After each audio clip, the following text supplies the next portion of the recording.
Big development in Kashi Mandir case.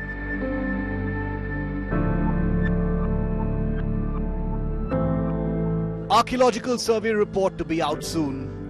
पर दोनों पक्षों को ये सहमति बनी है कि रिपोर्ट की कॉपी उनको हार्ड कॉपी, उसकी सर्टिफाइड कॉपी उनको नकल अवेलेबल कराई जाएगी, जो सीपीसी के तहत प्रोसीजर।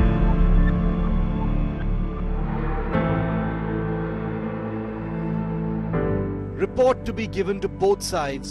हम लोग ने यही मांग रखी थी कि जो रिपोर्ट आएगा उसे सार्वजनिक किया जाए। अभी तो ये फैसला आया है कि हार्ड कॉपी हम लोग को 1 घंटे बाद मिलेगी।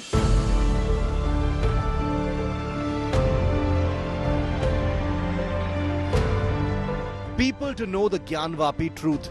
जैसे हम लोग पिछले साल कोर्ट कमीशन का मतलब सर्वे कराया था, उसी आधार पे ये सर्वे हुआ है, ताकि जो छुपा हुआ चीज इस सर्वे में मिलेगा।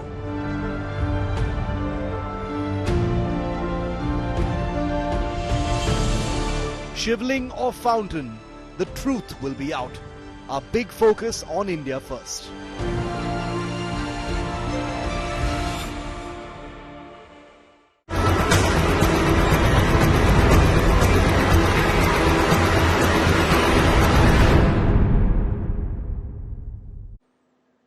The report of the Archaeological Survey of India in the Kashi Gyanvapi case is to be given to both sides.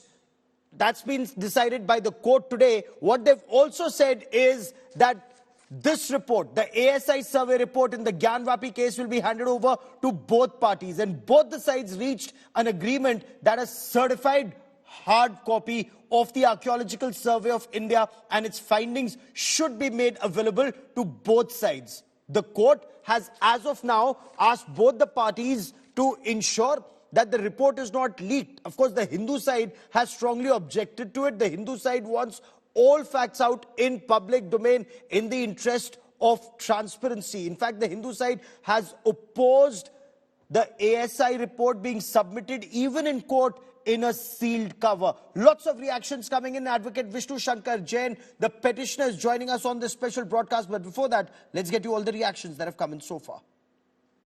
आज देखिए, हम लोगों ने इस मामले में हियरिंग हुई है और ये सहमति बनी है दोनों पक्षों से कि जो रिपोर्ट एएसआई ने दाखिल की थी उसकी hard copy, certified copy parties को उपलब्ध कराई जाएगी और कोर्ट इस पे जो भी उचित ऑर्डर है वो कोर्ट अभी पास करेगा। तो कोर्ट अपने ऑर्डर में क्या क्या लिखता है ये ऑर्डर देखने के बाद हम बता पाएंगे। पर दोनों पक्षों को ये सहमति बनी है कि रिपोर्ट की कॉपी उनको हार्ड कॉपी, उसकी सर्टिफाइड कॉपी उनको नकल अवेलेबल कराई जाएगी, जो सीपीसी के तहत प्रोसीजर। इस पे कोर्ट राजी हो गया है? जी बिल्कुल। अंडरटेकिंग की एक बात थी, अंडरटेकिंग लेने की बात थी, वो क्या? नहीं, उस पे कोर्ट ने अभी कोई आदेश नहीं किया है और जब ऑर्डर आएगा तब उस पर क्लैरिटी आएगी। अच्छा, एक चीज ये भी थी कि उन ईमेल के जरिए या कुछ ऐसा किया जाए, उसके लिए क्या? तो उसमें एएसआई ने कहा कि ईमेल के जरिए नहीं करा सकते हैं क्योंकि काफी साइबर क्राइम का खतरा है, इस तरह की इन्फॉर्मेशन नेट पे अवेलेबल नहीं हो सकती, इसलिए हार्ड कॉपी प्रोवाइड। तो ये बताइए कब तक आप लोग हार्ड कॉपी मिल सकती है? जब कोर्ट का ऑर्डर आएगा उसके बाद हम लोग हार्ड कॉपी के लिए अप्लाई करेंगे और हार्ड कॉपी आने के बाद उसका हम लोग अध्ययन करेंगे। कब तक ऑर्डर आएगा? कब तक कर? ये अभी मुझे लगता है हाफ एन आवर में आ जाना चाहिए। ठीक है। कार्रवाई के संबंध में जैसा चलता है, ऑब्जेक्शन वगैरह वो फर्दर फाइल करेंगे और सील के बाहर रिपोर्ट को रखी जाएगी। मोटा मोटी पब्लिसाइज हो सकता है ऑर्डर। एक ऑर्डर रिटन में आ जाएगा, वर्बल ऑनरेबल कोर्ट ने अलाउ कर दिया है, वो हमको रिपोर्ट मिल जाएगी। सुनवाई के बाद आज कोर्ट ने ऑर्डर किया है कि जो बंद लिफाफे में एसआई सर्वे रिपोर्ट दाखिल था उसको खोल दिया जाए और खोलने का आदेश दिया है। उसके बाद ओरली उन्होंने कहा है आधे घंटे में जो है रिटन में ऑर्डर आ जाएगा।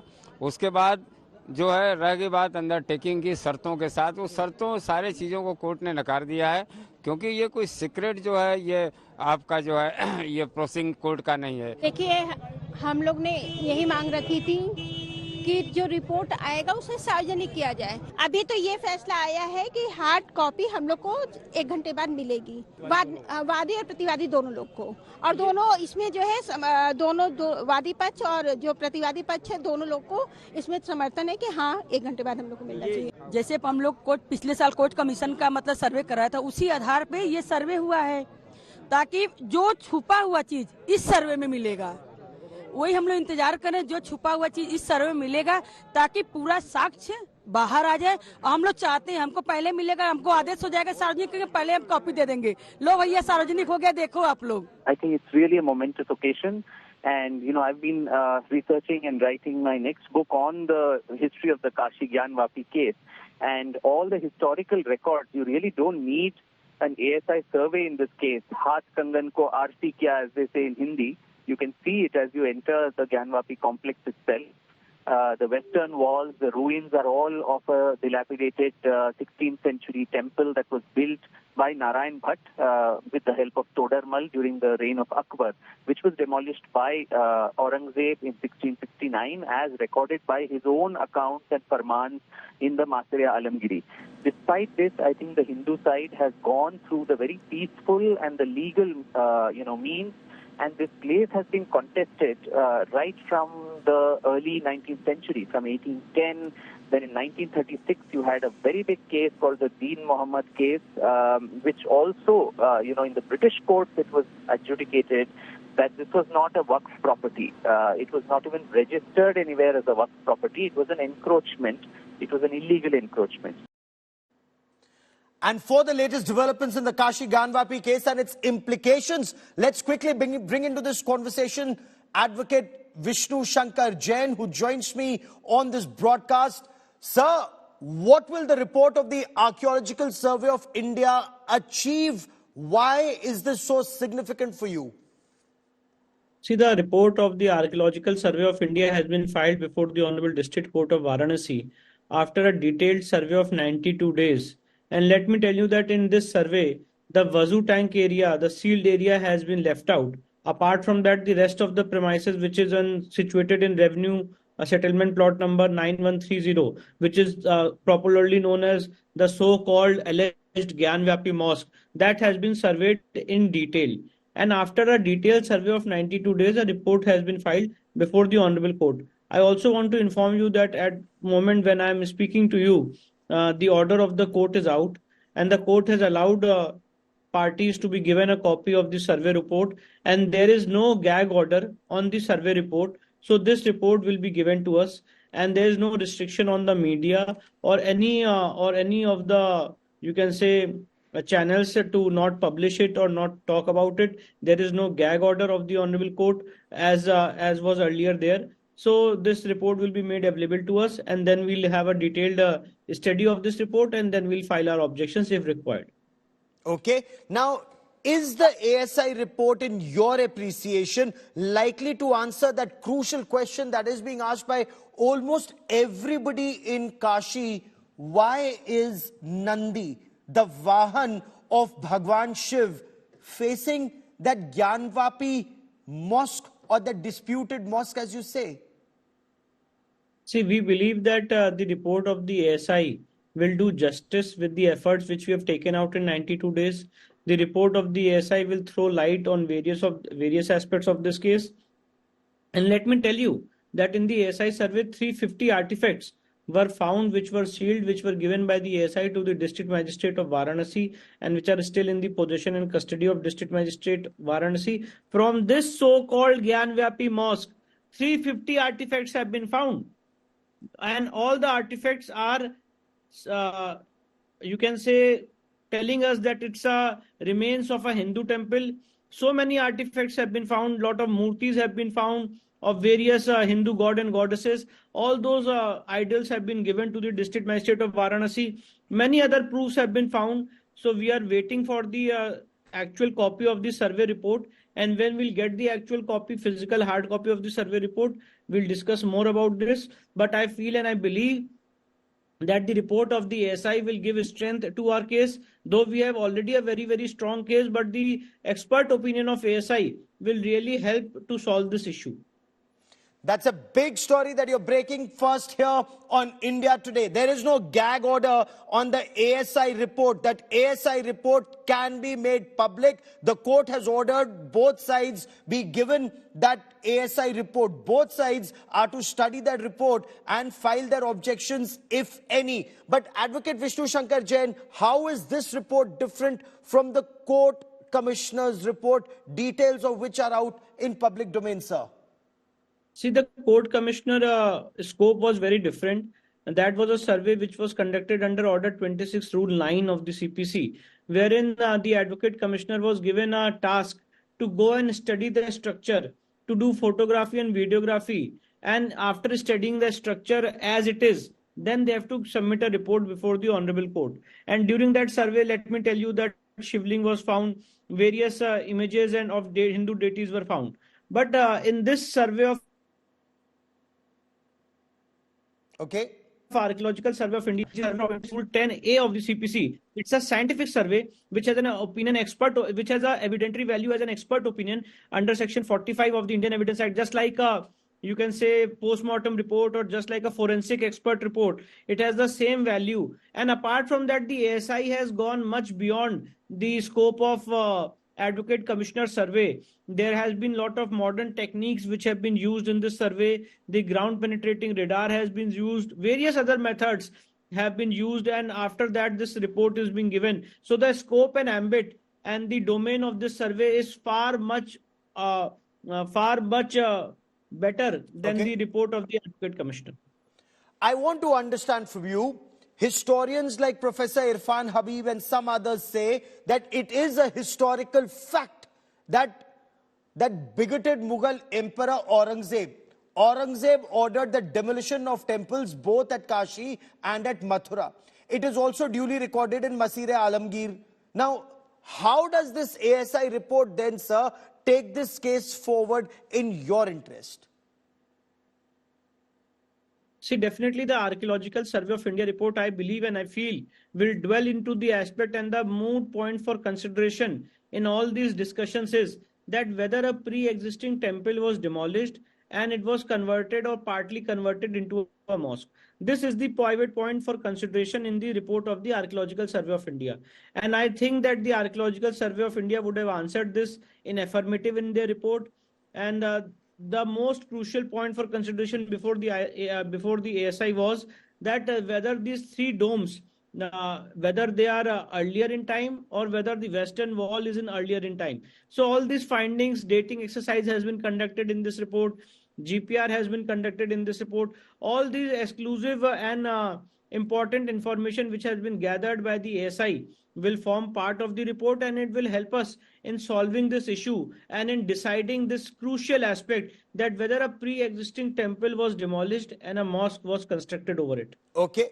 Now, even if a temple predated the mosque at Kashi, I'll come to Mathura in a bit, but I want to talk about Kashi for the moment.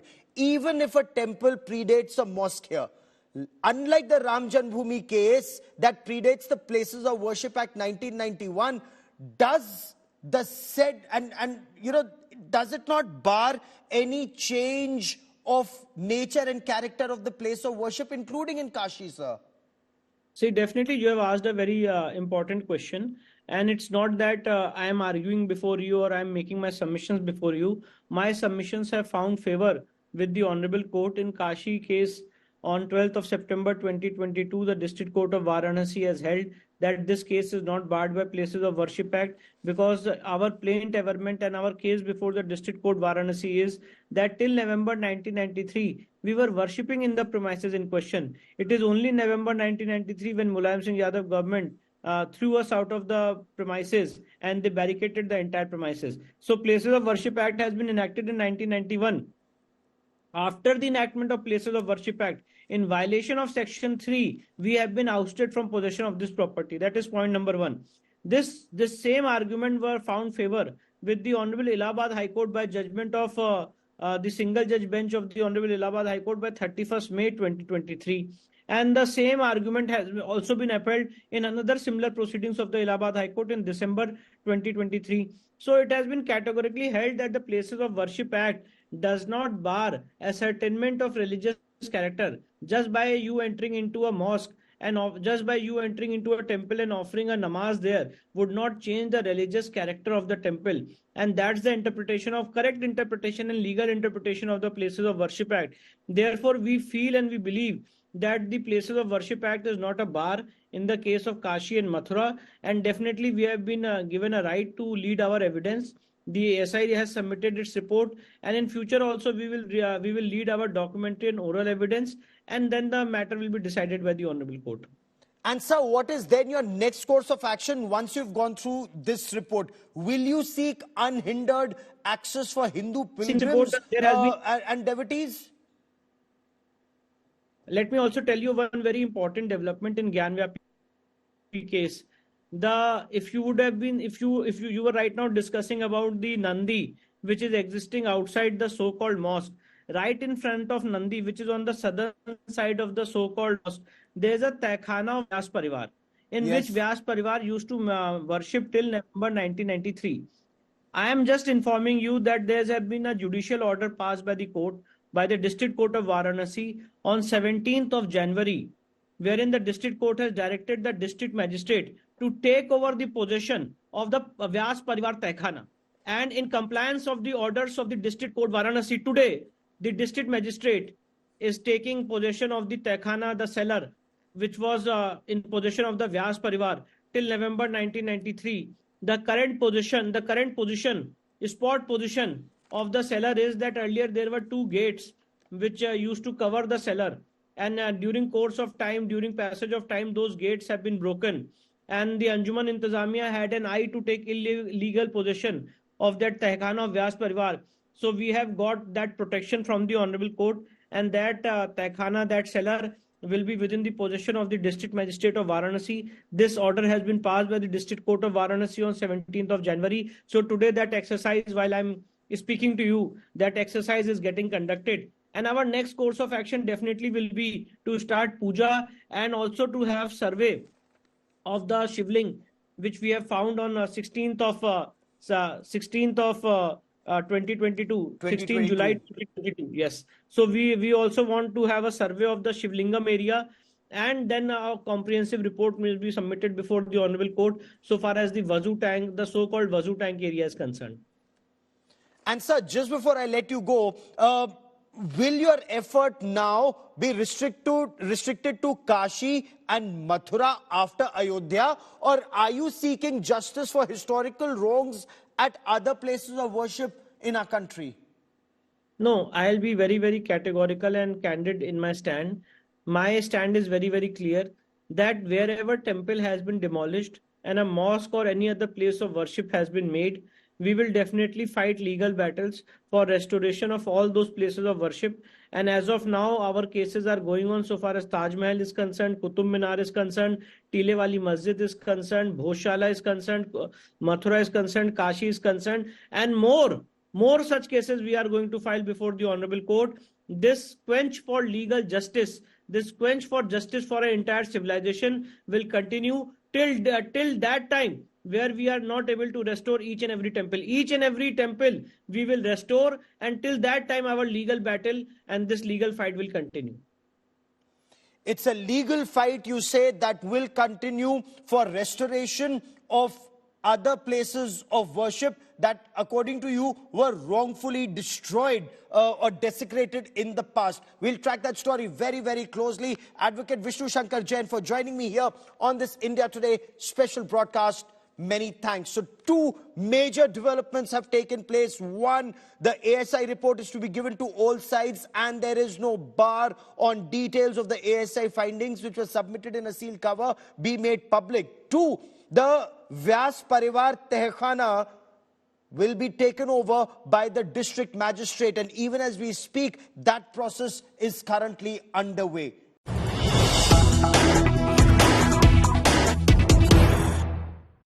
So will Nandiji's wait finally be over? Will the truth about the Kashi Gyanvapi case finally be revealed through this Archaeological Survey of India report? Or will we have to wait longer for a scientific survey of the Shivling or the fountain in the Vazukhana, as the Muslim side claims? Let me now quickly bring into this conversation Dr. Vikram Sampath, historian and author of Unearthing the Truth of Kashi's Gyanvapi. Dr. Sampath, welcome on India First. Will Nandiji's long wait finally be over now? Hello, Gaurav. I think it's a momentous day, and coming 2 days exactly after Ram Lalla found his rightful place, I think it's now Kashi Vishwanath's chance, and as you said, Nandi finding his master. In fact, my next book, which is to come out in a month from now, is called exactly that, Waiting for Shiva, Unearthing the Truth of Kashi's Gyanvapi.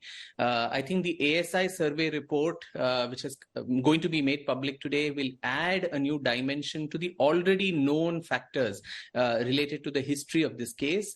The fact that it was always a temple, it did not need an ASI survey to tell you that. Any visitor who went there, who saw the western walls, the ruins, which Aurangzeb had left in 1669, it was left as it is, with artifacts of a temple, only to humiliate and insult the Hindus, so that every day the devout Hindus would see there that their most sacred space was demolished, and 3 domes were just put on it, superimposed, illegally taken over and converted into a mosque. But then the history of Kashi Vishwanath is also a history of resilience, where Hindus never gave up on the site. We always kept building, rebuilding new shrines closer and closer to the original space that was demolished first in 1194 by Qutbuddin Aibak. Since then to Aurangzeb and thereafter, we never gave up. And so now is the time to probably, as India rises civilizationally, Bharat reclaims Kashi Vishwanath next as the major epicenter of our civilizational heritage. True, Qutbuddin Aibak, Razia Sultan, Aurangzeb, but apart from historical evidence, forensically, what truth can the ASI report reveal in your appreciation? So Gaurav, I think the ASI report is going to tell you, as I said, what is already known to the common eye. But the GPR system, the ground penetrating radar system that has been employed by the ASI, will also tell you the substructures that lay beneath what the structure which we call as the mosque. With the very fact that it is called Gyanvapi Masjid, a Sanskrit name for a mosque itself is an oxymoron. But underneath that, there are artifacts which are Hindu origin. There are pillars, there are, markings of Trishul, Damru, lotus markings, bells, all of this which we find both on the walls of the mosque, and a lot of artifacts which are probably submerged under. Because as you know, the main pattern of, Islamic iconoclasm was that the previous structure would be destroyed and over that something would be built. So a lot of buried artifacts and structures would be there underneath the current mosque, which the ASI report is most probably going to unravel. It's a 1,000-page report, so a lot of us are still trying to figure our way to find out what all it contains. And Dr. Sampath, what did your research indicate about the Kashi Gyanvapi, the Swayambhu Shivling that the Muslim side insists is a fountain? That is a fascinating story in itself. I mean, Kashi and the Vishwanath, the Swayambhu Linga that was established there, according to the Kashi Khanda of the Skanda Puran, it is supposed to have been a self-manifested Linga, which Bhagwan Shiv himself manifested there. Of course, one could say this is all mythology and it is all kinds of stories. But then for more than 1,500 years, there was a sacred spot there. Huan Sang, who came as a Chinese pilgrim in the 7th century, he talks about a magnificent temple there. In the 10th century, when the Gahadwala rulers were, made Kashi their capital, that is when, Lakshmi Dhara, one of the first courtiers in the Gahadwal court, wrote an extremely, expansive treatise called Kritya Kalpataru in Sanskrit, in which the beauty of Kashi, its Mahatmyam as a sacred spot, and the primacy of this temple have also been discussed. And over the ages, Gaurav, 10th century is there, then the Kashi Khand you have, the Kashi Rahasya as part of the Brahma Vaivarta Puran, that also talks about Kashi's greatness. You had people like Vachaspati Mishra in 1460 or so who wrote the Tirtha Chudamani, also talking about Kashi and its greatness. And the person who is credited with resurrecting the temple which faced series of iconoclastic waves. It started in 1194, as I said, with Kutubuddin Aibak, then Razia Sultan in 1236, 1240, that range. There was a mosque built there. Then you had iconoclasm of the Jaunpur, Sharki rulers of Jaunpur, Alauddin Khilji, and Sikandar Lodi, who led a massive demolition of all the temples of Kashi. And the final wave was with Aurangzeb in 1669. But the person just before Aurangzeb destroyed that mosque, it was Narayan Bhatt. These were Maharashtrian Brahmins who came from Maharashtra, settled down in Kashi, and created this resurrection of Kashi as and its consciousness in the dharmic, people of India. And Narayan Bhatt was, a Sanskrit scholar par excellence. And in his book called Tristhali Setu, he again talks about Kashi. Yes. And he influenced Raja Todarmal. And Todarmal was, as you know, very close to Emperor Akbar, who was probably, one of the slightly more tolerant of the Mughal rulers. And under his, guidance, in 1580 was when this Ashtamandap temple was established of Vishweshwar, a grand edifice. And that is where the Gyanvapi mosque today stands. And it is Narayan Bhatt's temple of 1580, which was destroyed by Aurangzeb in 1669. And one interesting fact I'd like to add, Gaurav, that I'd like to add is Narayan Bhatt's grandson was this man called Gaga Bhatt, who was also the person who coronated Chhatrapati Shivaji Maharaj and created the Rajyabhishek rules for a Hindu ruler. And quite coincidentally, 2 days back, the old gentleman who was there, Dikshit, who also led the Pran Pratishtha of the Ram Lalla in Ayodhya, is a descendant of Narayan Bhatt and Gaga Bhatt. In a way, there is a continuum, so to say, of this lineage. Okay. You know what? Many argue that Aurangzeb's 1669 farman calling for the demolition or ordering the demolition not just of the Kashi Vishwanath temple but also the Mathura Sri Krishna temple is very well documented. It's even mentioned in the Masire Alamgiri. So my question is, in the land of salvation, can faith find salvation, Dr. Sampath? It should and it will, because, Kashi was called by Lord Bhagwan Shiva himself as an avimukta kshetra. He said, I will never abandon this. That's what he tells Devi Parvati in the Kashi Khanda. He says he's so fascinated by this. And that is the place where he also assures every soul which is leaving the body there, Shiva himself comes and chants the Taraka, Ram Tarak mantra to them so that the soul goes to the, salvation, gets salvation. That is the belief of the Astikas.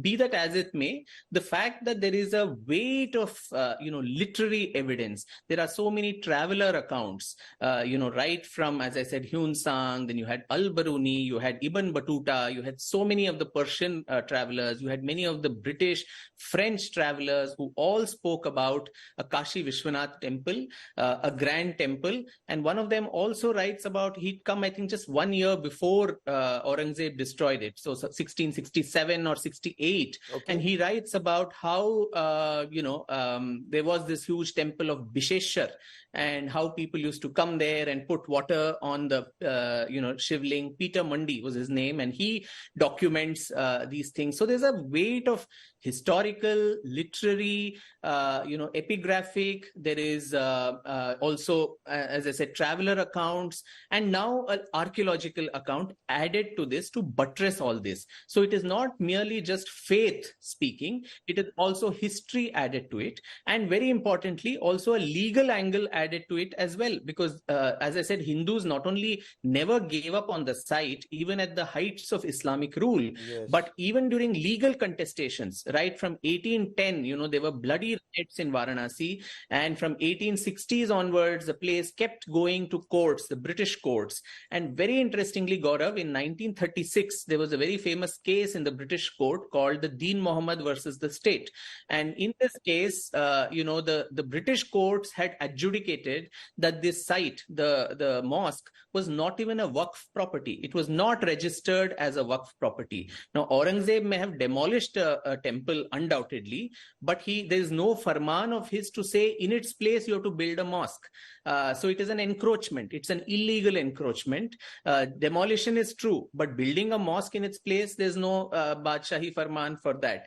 And so that was contested in the British courts in 1936, and 1942 they even went for an appeal, and the Allahabad High Court rejected it at that time during the British times. It's not in contemporary India, independent India too, where they said there are no records to show that it has been donated. You need a waqif who will donate the property to the Supreme Allah and so on, for which there is no records here at all. So it is a case which is, watertight for what would be a very sacred site for the Hindus, which should rightfully come back to them. And we are claiming it only on peaceful, legal means, going through every, torturous way of the legal route, showing proofs, evidences, when, as they say, haath kangan ko aarsi kya.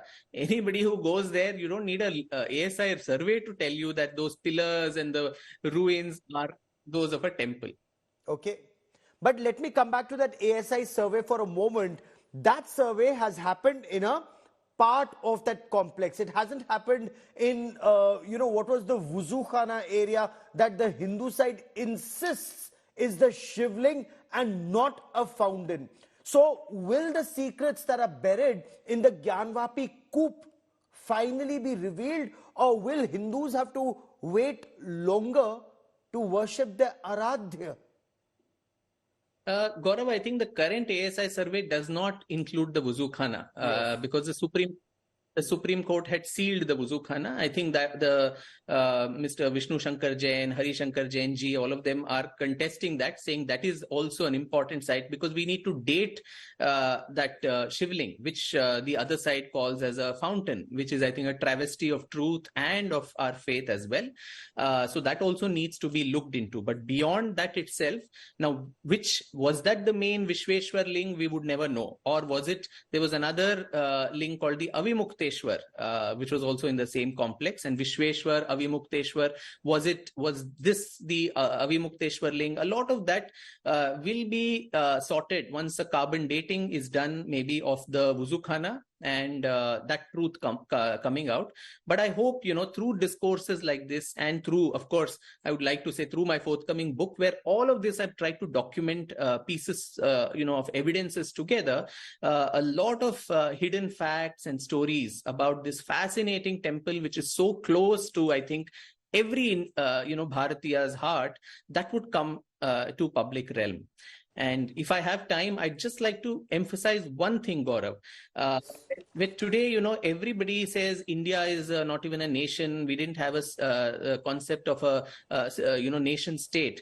Now, every time Kashi was demolished, the temple, Vishwanath temple was demolished, north, south, east, west, you had people who donated, common Indians as well as royal houses, donated for the resurrection of Kashi and the Vishwanath temple. Now, just after Aibak, you had the Sena ruler from Bengal called Vishwarupa, who did not have the wherewithal to build a grand temple. So he went and established one pillar there, right in the middle of the city, saying this city belongs to Vishweshwar. So it was like stamping your authority. And in 1280, you had from Karnataka, the state I come from, you had this king called Veera Narasimha III, who donated an entire village, was given as tribute, so that all the pilgrims, could use the proceeds from that village to pay for the jizya tax, which the Delhi Sultanate had started putting on the Vishwanath temple for pilgrims. A businessman from Gujarat called Vastupala in the 13th century, he gave more than 1 lakh of rupees then to rebuild the temple. So the Maharashtrian Brahmins also contributed. Maharashtrian literature also spoke about it, in the Guru Charitra. And you had the Telugu, north and south. So Kashi was in Uttar Pradesh, North India. It didn't matter to South Indians. That is absolutely, bunkum. Absolutely. You had a poet called Srinatha, who in 1440, under the Vijayanagar Empire, translated the Kashi Khanda into Telugu so that people down south could understand the importance of Kashi. So that is the... Absolutely. And Dr. Vikram Sampath, this is where that civilizational link to Ayodhya, Kashi and Mathura are all coming together. This is why this information and at this time is extremely crucial, extremely important. For joining me here, Dr. Vikram Sampath, many thanks. Now this is Bharat's civilizational link. Didn't become a country just in 1947. We were one entity since time immemorial and for all times to come.